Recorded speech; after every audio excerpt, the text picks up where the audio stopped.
Good morning and how are you? And a very happy new year.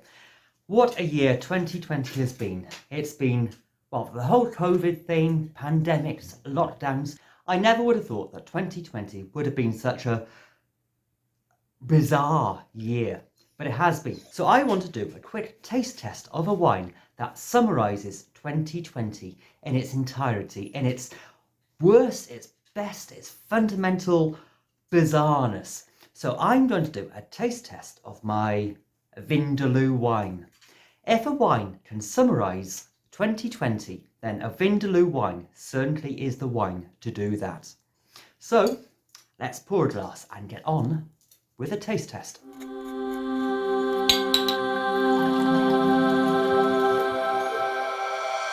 First up, the colour. Murky, dark, sedimenty still.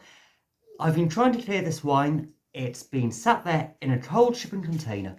Sediment has dropped, but I think it's just very 2020 style colour. Not brilliant, not perfect. It looks, as many of us feel, a bit cluttered up and a bit But anyway, so on to the aroma.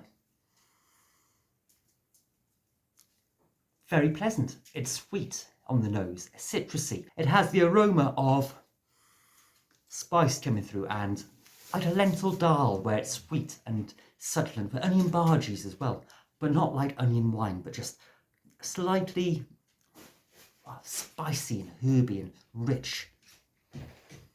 Again, mince pies as well. I don't know if that's just leftovers from Christmas wafting through the house, but definitely mince pies coming through, that spice. Onto the taste.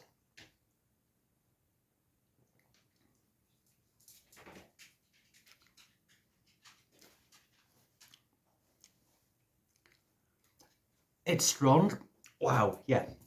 That Vindaloo power comes through, that warmth, that heat, that just bites you on the tongue and then back to the throat. But it's so sweet as well, this wine. I'm surprised it is. It reminds me of that mouthwash you get at the dentist after you've had a filling done or something. They ask you to rinse your mouth and then spit. It has that type of...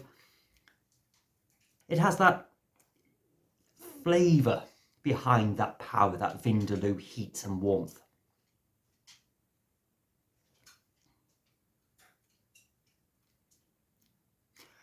A table wine, it certainly isn't.